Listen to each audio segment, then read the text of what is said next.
This is the Elite Entrepreneurs Podcast, where we teach you the proven methods to grow your seven-figure business to 10 million and beyond. Please welcome your host, Bret Gilliland.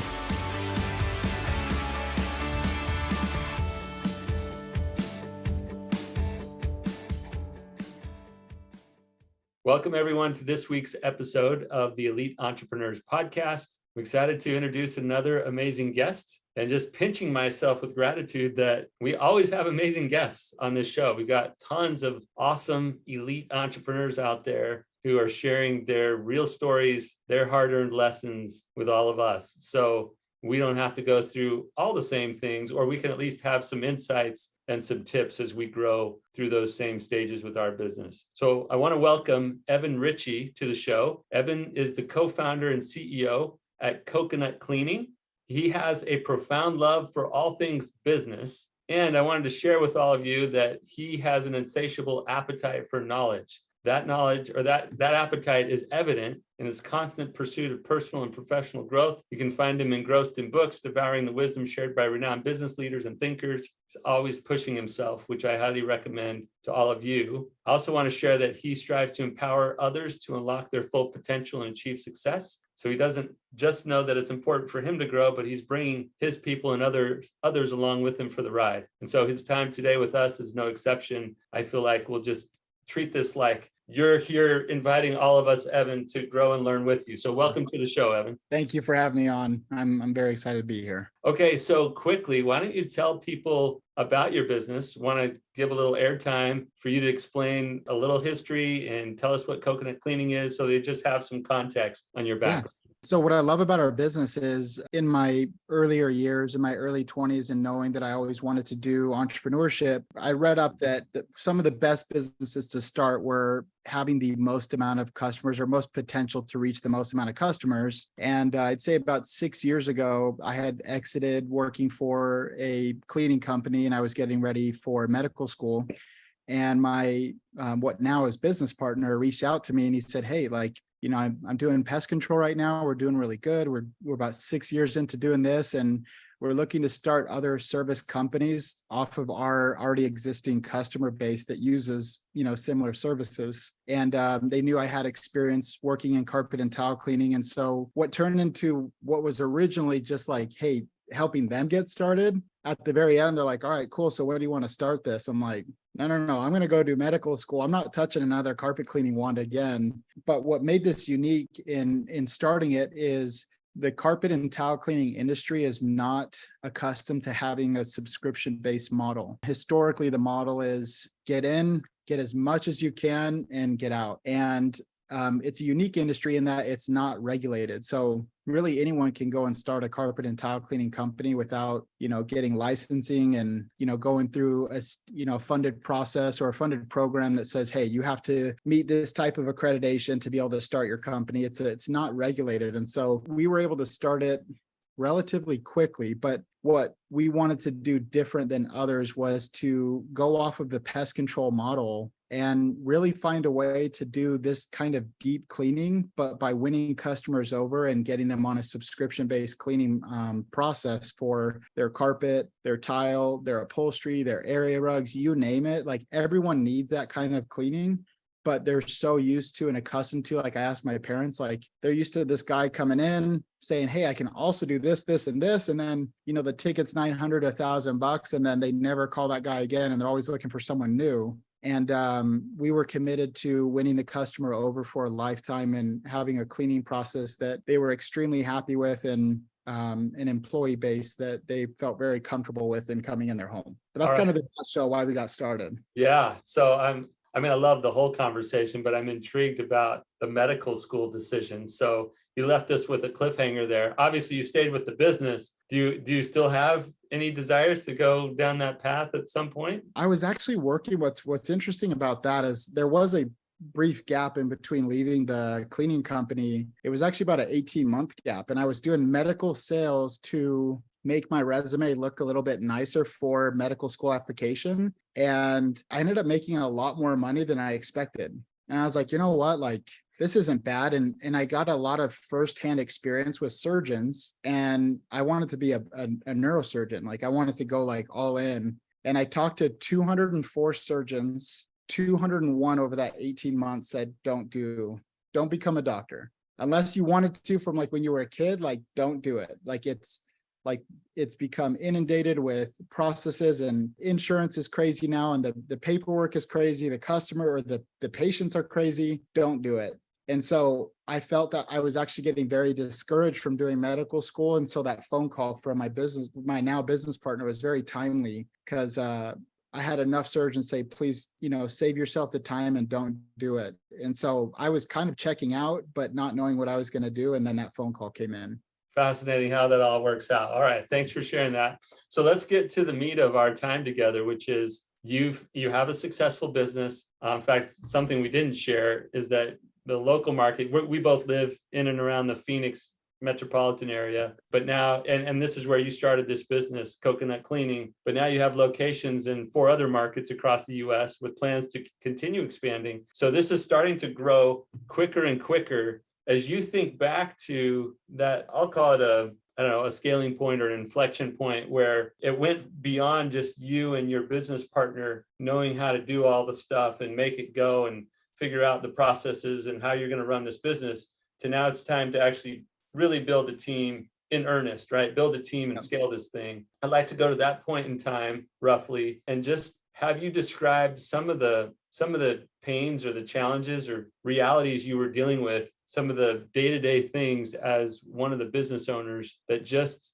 were, I don't know, frustrating or difficult for you at that time. Yeah, no, I love it. So it actually wasn't as simple as we originally hoped. So Green Mango Pest Control is my business partner's business, and they had beautiful ratings on the internet and thousands and thousands and thousands of customers. And we thought that literally just putting a coconut flyer in their service packet would just grow us exponentially. But people were still leery and hesitant. They're like, okay, what does pest control people have any business operating in the cleaning world as well? And so what we thought would be a shoo-in wasn't exactly a shoo-in, and we had to prove ourselves as someone in the market who was worth their time and their choice to go for in cleaning. And so what was the initial challenge was, okay, what's our cleaning process going to be, and how are we going to differentiate ourselves from other people in the cleaning world? Because it is a sort of shoo-in with Green Mango customers, because they're like, hey, like I'll give you a shot. But I found out very quickly that this cleaning industry is actually,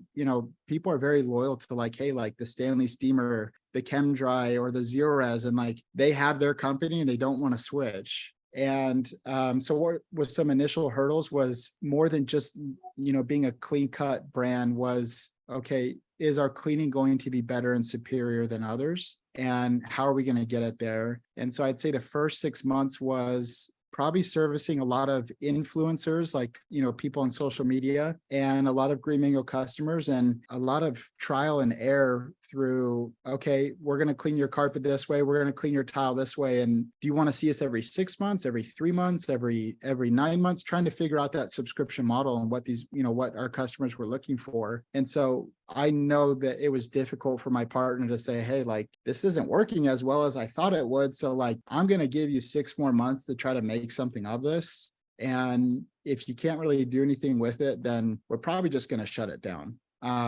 Because it's not worth us, hurting our Green Mango customers if people at Coconut aren't going to have like, a premium state experience with cleaning. And I got really creative and went back to the drawing board, and I kind of put down a few things that I wanted us to be known for. And that was, one, our low impact as far as the solution that we use. And so we ended up creating a chemical process that's proprietary to coconut, but we only use a coconut surfactant during our cleaning process. So it just so happened that we're coconut cleaning, and people think like, oh, the coconut thing came first, but it was actually, we named ourselves Coconut Cleaning just because of Green Mango Pest Control. But then I found out that the coconut surfactant is actually it's a very green cleaning solution, and it works extremely well on tile, grout, carpet. And so we were able to make a proprietary solution that is activated by water. And as soon as the water is gone, like there's nothing left behind, leaving no residue behind. And people who are used to the stiff, crunchy carpet, they just don't get that with our cleaning process. And then finding a way for our subscription-based customers to benefit. And how that was everyone that subscribed to our services, we did 4 seasonal cleanings. So summer, fall, winter, spring, and they pay a minimum of $99 in their seasonal cleaning, but they get 50% off towards anything that they want done, which has never been done because this industry prides themselves on like, hey, a sectional to clean, it's like $500. So us telling these subscribed customers that, hey, you can do a sectional for $200. And so now what happened is these customers, rather than thinking that we're just trying to get these high tickets and run, we made our model off of, hey, look, we're trying to get as much of your house done throughout the year as possible. And so we found a very fiscally, responsible approach to helping customers get their area rugs done, their carpet done, their tile done, their vehicles done, their air ducts done as well for actual half off pricing, not some cheap marketing trick of half off pricing. And so we went from, in the first year, I think in the first 6 months, we did maybe $100,000. And then from 6 months to the 12th month, I think we did $450,000. And so that first year we finished out around $500,000. And what was funny is that even to my business partner then, he was like, that's just not good enough. So you bought yourself a little bit more time, but we need to make it, a little bit better. And what worked out great for us was COVID. Actually, people became very germophobic during COVID. Right. They want everything clean, sterile. Yeah. The irony is they'd say, hey, we want you to come to our house and clean, but do you have to come inside? We just don't want anybody to come inside. We're like, well, how do we clean? Yeah. How do we clean? They're like, fine, just wear a hazmat suit. And so we went from maybe, I think 2 vans in the first year to in 2020 to 15 vans in 1 year. And what worked great was hammering out that subscription model so that every new customer we saw in 2020, we were able to get about 60% of them subscribed to our cleaning model. And then we made the whole process even better, that any Coconut Club member, anytime they refer somebody, their next cleaning is free. And then after their free cleaning, they can add a $50 credit to their cleaning. So we're showing up to houses with $400 or $500 credits and they don't pay a dime. Yeah. And so we have people referring, which for business that's helped drive down our acquisition cost. And we're able to allocate, our marketing fund into different silos of marketing because we went crazy on making the experience for our customers feel like an absolute win, that they were crazy if they weren't referring. And then what we did with that, excess funds is we doubled down on new silos of marketing to continue the growth on top of that. In year 3 through 5, year 3, we did 4 million, year 4, we did 5 million. And this year we're on pace to do 5.5 million in revenue, just from making sure our customers felt like they were always winning, with us. Yeah, well, that's great. You're the classic business owner, Ethan, because you keep going back to the customer, the market, the model, you keep going back to that. So now I'm going to pull you back into some of the scaling lessons that you had to learn. So and then let's get specific. So we went from 2 trucks to 15 trucks. There's a lot of people involved. You had to hire people, you had to build a team, you got to make sure that part, there's targeted, coordinated action going on. It's just not a free-for-all. So I'm sure it was chaotic for you to build those processes and to put people into that. I fully appreciate all of that chaos that must have been going on. But I'd like for you to describe what some of the challenges were around building the team. Let's just start there. What were some of the challenges around building this team that you have now? I think some of the challenges that come to mind were detaching myself from everyone doing everything how I wanted it to be done. And that's a very vulnerable feeling, to send people to, your parents' house, that you got them on board, and your sisters and your brothers, and hey, that high school baseball coach that when you were desperate for more customers, that you called and said, hey, can I come clean your house? Now I'm sending employees to them.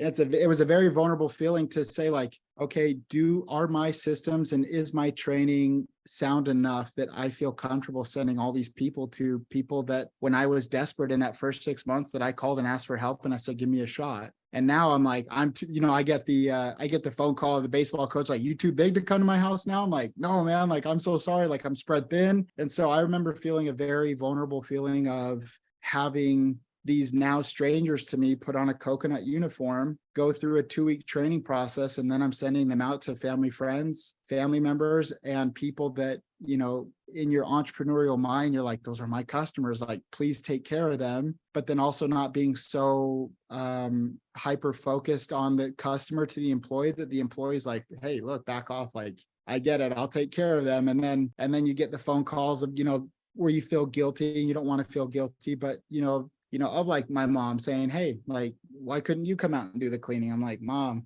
I'm a little busy, but how did Andrew do? Yeah. Well, he did really good. I'm like, okay, cool. So that was the first thing that comes to mind, is like the vulnerable feeling of letting go, of like checking the training and making sure that, like, most important, I'd say the vetting process. Like I made sure when I didn't have the money, I still wanted to pay for the background checks and the drug screens. Those were so important to me, to make sure that I was, at least in the upfront process, that I felt comfortable in who I was hiring. But the art of letting go and trusting people to take care of people that got you to where you were was a big deal for me, because I do care deeply about, my friends, my family, and sending people out to their homes. And I don't even know this person. I'm like, oh man, I didn't even train that guy. Like, hey, Sherry, like, do you trust him? And she's like, well, we kind of have to, right? I'm like, I guess we kind of have to. So that was a very vulnerable feeling. That's what comes to mind first. I would say, secondly, what comes to mind is it was extremely uncomfortable, at least in that second to third year. I tried to create such a facade that we were doing so much better than we actually were, because you inhale for a second the compliments that come your way of like, hey, I'm seeing your vans everywhere. And I'm like, oh, heck yeah. But then I'm like, we're in debt up to our eyeballs, because every van costs $100,000. And so finding the capital to put up and get vans, because banks were like, hey, you're new. Like, we don't know you. For that van, we want $40,000. And I'm like, this is so uncomfortable for me, because I didn't want people to think that, we were outgrowing our capital, basically. And so those first few employees that I would take out to dinner on a Friday night, now I'm like, okay, like, what if we just did McDonald's? But I would try to kind of present it in a way like, hey, we're fine, but we truly weren't. And that was such an odd dichotomy to face, which was, our growth is doing so well that we're running out of money, and I don't know how I'm going to pay payroll, but we have, but we're on pace to do $3 million. Like, I don't understand what's happening. And so that was another very uncomfortable process for scaling, which was dialing in the model of bandwidth and knowing, okay, this threshold of this many new sales, and, I know that this many repeat customers are going to get serviced, and I know that we're going to add this much commercial account that I'm going to need another van. So I have to prep another $40,000 to be ready to buy another van, and I don't have that. And so I'd go to my business partner and I'd say, hey, like, what do we do here? And having to continually revise the model and revise our prices and increase our prices, because as the new company, you want to, or at least my approach was like, I want to take care of everyone. So what normally is $45 for a room of carpet, I was charging $20, because I just wanted people to get more done. And then I'm realizing taking care of people wasn't taking care of my employees, because I had to let go of a few people because I didn't have the capital to keep paying everyone, but we were growing. And so that was a very odd feeling for me to say, hey, like, I can't pay you, but your route is full for the next month. Right. And so we need to collect this cash faster, and we need to stop growing so that I don't have to buy another van, because getting to a point where you're not buying another van, but still growing and telling customers like, hey, great, thanks for giving us a shot. Earliest we could see you is in 3 weeks. And they're like, you know what, I'll just call Stanley. It's totally fine. And that's a sucky feeling too. And so balancing the successes of growing, but also dealing with what that growth means financially and emotionally as well. Like, I did not know how to explain to my friends and family. They're like, hey, you should be grateful. I'm like, I am stressed and I'm not happy, because I don't know how I'm going to pay, for another van. And I don't know. And they're like, well, what are you talking about? Like, you just got a new building, should be happy. And I kept having people say I should be happy, but I didn't really feel it. And then you felt the weight, right? All the weight of that business, and being beyond what your capital, your available capital could support, right? Like, you grew your operations beyond the capital structure or infrastructure. And that's not a fun place to be. So how did you resolve that? That's a good question. I remember it was on New Year's of 2020.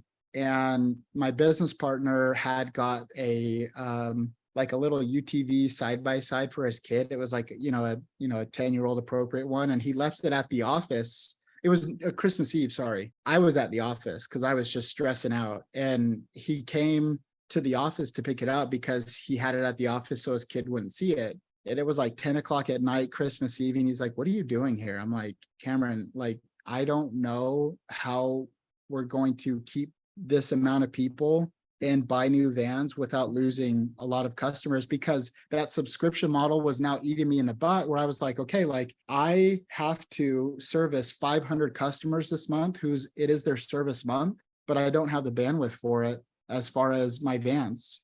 And that night I was like, you know what, like, what if I just added a second technician per van, and then they could do 4 jobs, they could now do 7, because that guy's going to shave off so much time in helping set up the job, clean up the job, and service throughout the job.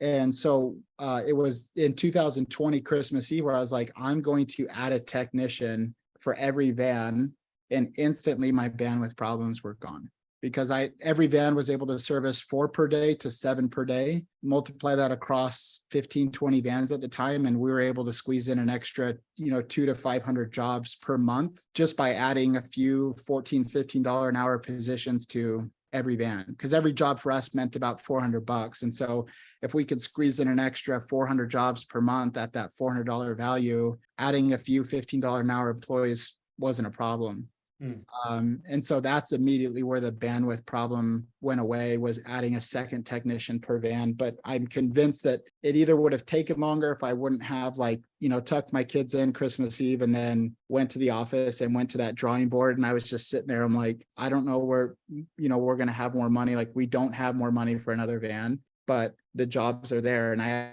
actually can't service about 300 customers on their service month because I don't have more vans.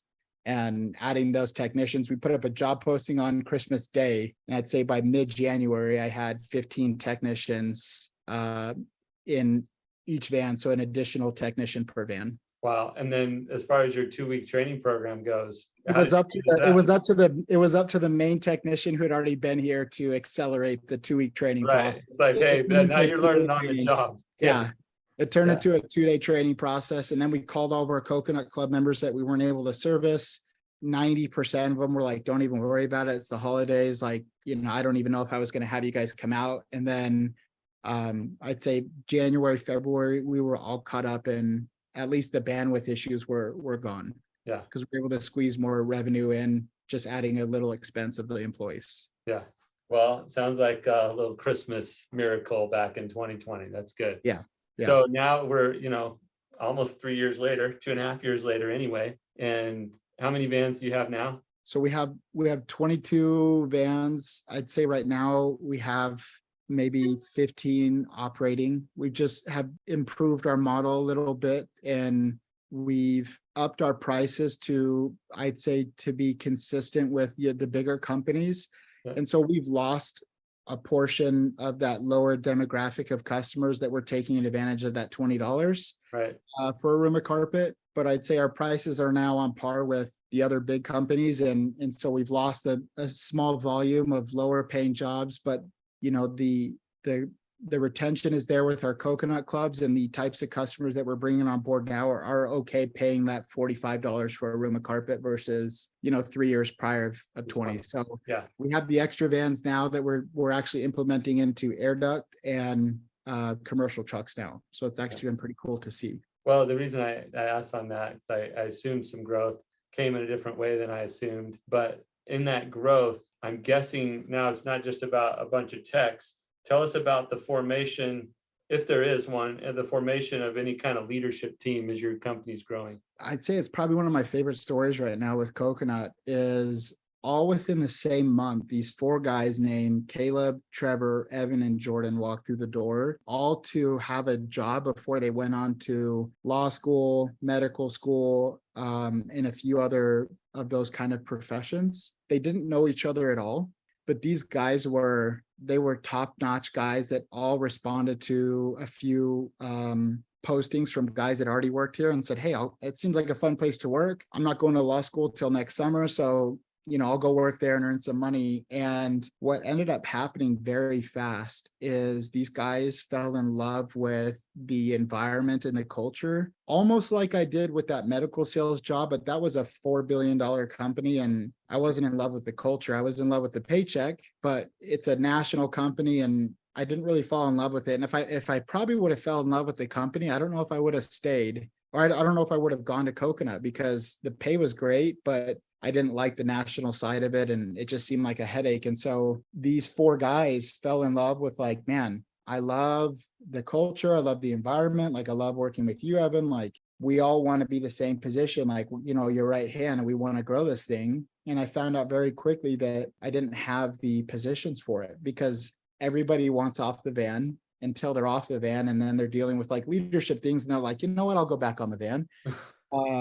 But these four were very unique in that they were the kind of guys that when they came and cleaned your house, you're like, what are you doing working this job? They just looked like the doctors that they were preparing to be already. And I said, hey, if I look into partnering with you guys, are you interested? And all four said yes. But what I quickly realized is, like, I don't want to go into making partnerships and be responsible for all the cash that is required to start these businesses. Because I know that we'd create a new LLC and then a bank would be like, hey, I don't care what you've done over here. We don't know who this LLC is. And so we want 40 to 50K for that van. And then, all the marketing that's required. But I spent 9 months on the franchise process. And I'd say November, the first one went out, and those four guys have all gone out now, and all of them are doing between $40,000 and $90,000 a month already in their own respective location. Yeah, it's great. So you found expansion opportunity through your own talent pool. Yes. Just kind of happen to find those guys. That's a cool story. So now you're a franchisor, you're franchising out opportunities in different markets. Right. And it sounds like you're able to find some of those people, at least through your own hiring efforts. What's neat about Coconut is in 5.5 years, I'd say we're approaching that 6-year mark in September. We have only had to create a job posting in the last 2 months. But up until that point, we never created a job posting. And we always just asked our guys to say, hey, on Instagram, like, can you just say that your company workforce is looking for people? At one point, we had 5 sets of brothers that worked here, but everybody knew each other because everyone's friends or family came and worked here, and it's worked phenomenal for us. We've already spent probably most of our time that we have to do this episode, but I'd love to hear about, you mentioned culture and the great culture we have here, and people have enjoyed being around it. I wonder if you have any nuggets for us around what it looks like from your perspective to create a great culture that people want to be part of. Initially it was a very lazy way of going about culture, but I've found that it's actually not that bad, which is take people's advice on growing and what to do around the office and team outings and gifts and things like that, implement it, and then give them the recognition.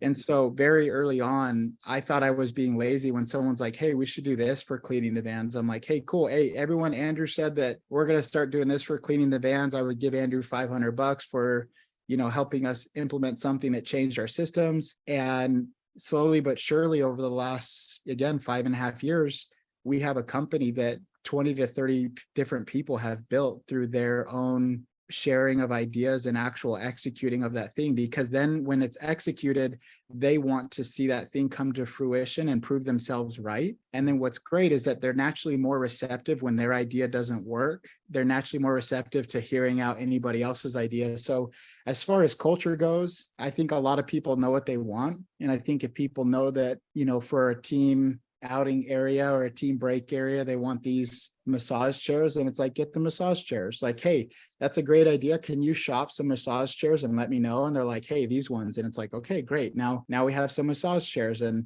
they're happy with it. And more people are like, hey, this was Sherry's idea. And now more people are happy to prove other people's around here that their idea was good. and more people are bought into it. And so again, I thought I was being lazy, just having other people like implement suggestions and then seeing it through. But it's turned out to make something pretty cool here with everybody trying to validate, their own ideas and see them come to fruition. It sounds like an opportunity, a great opportunity to enroll people through their own creative engagement, right? They're creating things by sharing ideas, they're improving things, and they feel this great sense of ownership, all because you created an environment where they could contribute, and that you would roll with some of those ideas, and everybody can see, oh, around here they take our ideas seriously. They welcome them, right? That's really cool. And what's great too is that if they never did anything about it, they couldn't complain. So if they said they wanted a new TV and I said, could you shop out some cool TVs and let me know? If they never let me know, they aren't coming back to me saying, hey, we didn't get that cool TV. They're coming back to me 2 months later saying, hey, I dropped the ball. I got busy. Here's some TV ideas. I'm like, okay, cool, great. So like the complaints went away almost overnight because people became responsible to seeing their own ideas come to fruition. And they were more bought in and making it work because I said, you have full autonomy to see that thing through. Just let me know when you're ready and I'll get you a company card and we'll buy it. Yeah. That's so great. Some guys drove their ideas through. Some people let it die. And that just proved to be, it probably wasn't best for that time. Well, Evan, medical school's loss was our gain today. Glad you didn't end up as Dr. Ritchey, but that you're here with us sharing some of your own growth story. If people want to learn more about coconut cleaning or connect with you on social, what's the best way for them to do that? They can always go to our coconut cleaning Instagram. I'm on social media, but I'm still relatively private. So I don't think I'm very entertaining on social media, but they can always go to our coconut website or our coconut Instagram. We're very much engaging with our customers, constantly doing raffles. And so I think they'd find a lot of enjoyment there. Awesome. Well, thanks again for being our guest today, Evan. Appreciate the time and the insights. Thank you so much for having me. All right, that's a wrap on this episode. If you know of other seven-figure business owners, please share the episode, do everything you can to make sure that as many seven-figure business owners as possible are getting wisdom from people like Evan we bring on this show so that you don't have to reinvent the wheel. You can learn from all of their great experience and know some of the challenges that are coming as your business grows. Be with us next time on the Elite Entrepreneurs Podcast.